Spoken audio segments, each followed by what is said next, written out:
दोस्तों, क्या आप जानते हैं कि अरुणाचल प्रदेश में गुजरात के मुकाबले 2 घंटे पहले सूर्योदय होता है? क्योंकि जब पश्चिमी गुजरात में सुबह के 4 बज रहे होते हैं, उसी समय पूर्वी अरुणाचल प्रदेश में सुबह के लगभग 6 बज रहे होते हैं। यही अंतर हमें अलग अलग देशों में भी देखने को मिलता है कि जब लंदन में रात के 12 बज रहे होते हैं, तब भारत में सुबह के 5:30 बज रहे होते हैं। तो सवाल उठता है कि ऐसा क्यों होता है और कैसे होता है। तो इसके लिए सबसे पहले हमें अपनी धरती के घूमने की दिशा को समझना पड़ेगा। हम जानते हैं कि हमारी धरती अपने अक्ष पर धुरी पर घूमती है और ये वेस्ट से ईस्ट की तरफ जाती है, यानी कि पश्चिम से पूर्व की ओर घूमती है।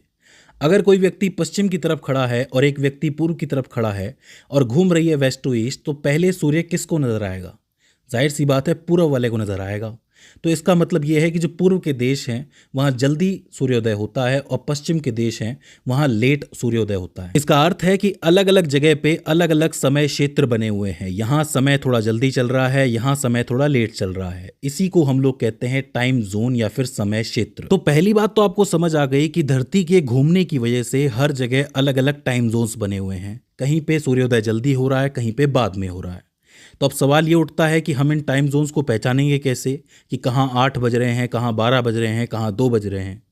तो इसको हम देशांतर रेखाओं से यानी लॉन्गिट्यूडनल लाइंस से समझ सकते हैं। देशांतर रेखाएं यानी लॉन्गिट्यूडनल लाइंस जो होती हैं वो अर्धवृत्त होती हैं, यानी कि सेमी सर्कल होती हैं, जो उत्तरी ध्रुव से लेके दक्षिणी ध्रुव तक खींची जाती हैं। यानी नॉर्थ पोल से शुरू होंगी, साउथ पोल तक जाएंगी।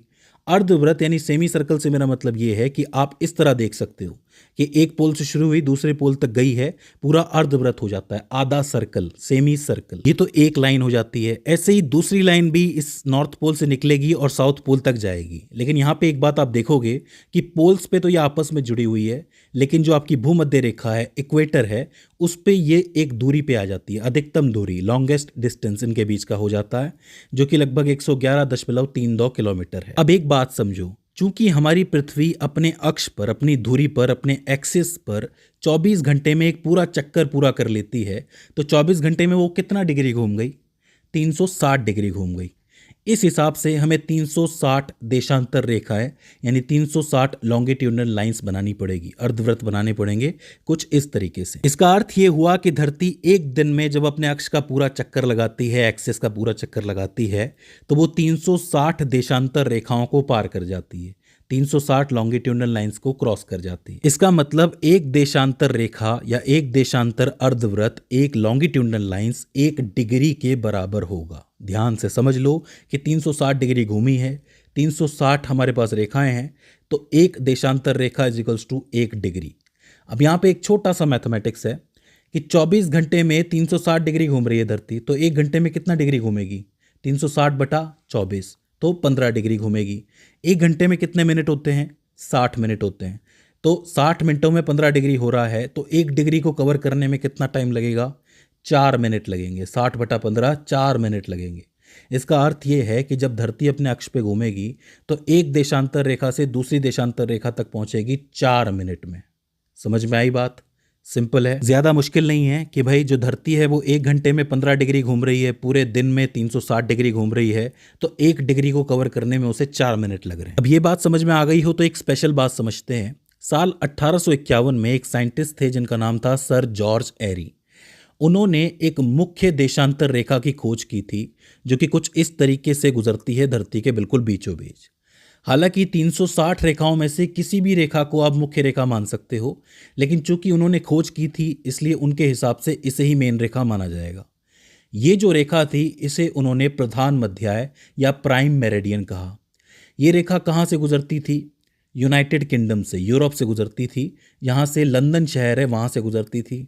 अफ्रीका में घाना, अल्जीरिया, माली, टोगो और बुर्किना फासो से गुजरती थी और आखिर में अंटार्कटिका से गुजरती थी। ये जो रेखा है ये लंदन के अंदर एक प्रयोगशाला बनी हुई है जिसका नाम है ग्रीनविच प्रयोगशाला, बिल्कुल उसके अंदर से गुजरती है। यही कारण है कि इस रेखा को ग्रीनविच रेखा नाम दिया गया है और इस जगह पे जो समय हो रहा होता है उसी समय को पूरे विश्व के लिए मानक समय माना गया है। ग्रीनविच मानक समय या फिर ग्रीनविच मीन टाइम, जिसको आप जीएमटी के नाम से भी जानते हो। बोलो, ये शब्द सुना होगा आपने, जीएमटी। जहां से ग्रीनविच रेखा गुजरती है वहीं पे होता है जीएमटी। याद रह जाएगा? सिंपल है। अब ध्यान से समझो कि यहाँ पे जीएमटी बना हुआ है। मान लीजिए कि यहाँ पे रात के 12 बज रहे हैं। इस तरफ है आपका पूर्व यानी कि ईस्ट, इस तरफ है आपका वेस्ट। अब जीएमटी तो बिल्कुल 0 डिग्री है, इस पे 12 बज रहे हैं। अब 1 डिग्री पे कितना टाइम हो रहा होगा आप बता सकते हो? 1 डिग्री कितने मिनट में कवर करती है धरती? 4 मिनट पे। तो 1 डिग्री पे टाइम हो रहा होगा 12:04। इसी तरह 2 डिग्री पे 12:08, 3 डिग्री पे 12:12, 4 डिग्री पे 12:16, 5 डिग्री पे 12:20। इस तरीके से टाइम आगे बढ़ेगा। अब अगर मैं आपसे पूछूं कि 37 डिग्री पे क्या टाइम हो रहा होगा, तो 37 गुणा 4 करना पड़ेगा। 1 डिग्री में 4 मिनट लगते हैं, तो 37 गुणा 4 148। 148 में से 120 मिनट तो 2 घंटे हो गए और 28 मिनट बचे आपके, यानी कि 2:28। मतलब जीएमटी पे 12 बज रहे हैं, 37 डिग्री आगे चलोगे तो यहाँ पे 2:28 हो रहे हैं। इसी तरीके से अगर हम पश्चिम की तरफ जाएं, वेस्ट की तरफ जाएं, तो यहाँ पे 12 बज रहे हैं 0 पे। अगर मैं कहूँ कि 1 डिग्री वेस्ट में क्या टाइम हो रहा होगा, तो बज रहे होंगे 11:56। समझ रहे हो? 4 मिनट पीछे ले लिया। 2 डिग्री वेस्ट में यानी 2 डिग्री पश्चिम में क्या टाइम हो रहा होगा? 11:52। फिर 3 डिग्री पे 11:48। मतलब ईस्ट की तरफ तो टाइम आगे जा रहा है, वेस्ट की तरफ टाइम पीछे जा रहा है। और जीएमटी को यानी 0 डिग्री को हमने मानक मान रखा है। अब अगर मैं आपसे पूछूं कि 74 डिग्री पश्चिम या फिर 74 डिग्री वेस्ट पे क्या टाइम हो रहा होगा, तो आप निकाल सकते हो। सिंपल है, 74 को 4 से गुणा करो, कितना आएगा? 296 मिनट आएंगे। 296 मिनट यानी कितने घंटे भाई? 4 घंटे तो 240 मिनट के हो गए, बचे 56 मिनट। मतलब 4 घंटे 56 मिनट घटा दो, यहाँ बज रहे हैं 12। 12 से 4 घंटे 56 मिनट आप पीछे जाओगे, कितना हुआ? 7:04। समझ में आ रही है बात कि यहाँ पे 12 बज रहे हैं रात के और यहाँ शाम के 7:04 ही हो रहे हैं। तो यहाँ समय पीछे जा रहा है, यहाँ समय आगे जा रहा है। तो क्या आपको समय निकालना आया? मैं आपको एक्सरसाइज दे देता हूँ जो आपको करनी है। मैं आपको देता हूँ 67.5 degree west, 53 degree east, 89 degree east और 42 डिग्री वेस्ट। अब आपको कमेंट करके बताना है कि कितना समय हो रहा होगा। बस 4 से गुणा करना है और फिर मिनट और घंटे में कन्वर्ट करके बताना है। ईस्ट और वेस्ट के हिसाब से देख लेना कि कहाँ टाइम बढ़ेगा और कहाँ टाइम घटेगा। ये आपके लिए एक्सरसाइज है। अब यहाँ पे हम भारत की बात कर लेते हैं कि भारत में समय किस हिसाब से देखा जाता है। तो देखो, भारत में जब ब्रिटिशर्स का राज चल रहा था तो उन्होंने 1 जनवरी 1906 को उत्तर प्रदेश के मिर्ज़ापुर से एक लाइन गुजरती है, एक देशांतर रेखा गुजरती है जो कि 82.5 डिग्री पर गुजरती है। जाहिर सी बात है, भारत जो है वो पूर्व की तरफ है, तो यहाँ पे ईस्ट लिखना पड़ेगा। तो इस रेखा के हिसाब से टाइम माना था। तो 82.5 डिग्री को हम मल्टीप्लाई कर देंगे 4 से, तो कितना आएगा? 330 आएगा। 330 मिनट यानी कि 5.5 घंटे। यानी कि अगर जीएमटी पे लंदन में 12 बज रहे हैं तो भारत में कितने बजेंगे?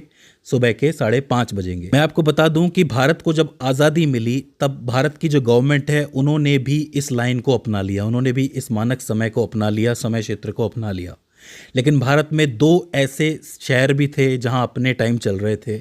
इनमें से एक था कोलकाता, जहाँ पे 88.36 डिग्री चल रहा था, और एक था मुंबई जो उस समय पे बॉम्बे था, वहाँ पे 72.8 डिग्री चल रहा था। तो आपने 2 शब्द सुने होंगे जो बहुत फेमस थे, एक था कोलकाता टाइम्स और एक था बॉम्बे टाइम्स, कि बॉम्बे में अपना मानक समय चल रहा है और कोलकाता में अपना मानक समय चल रहा है।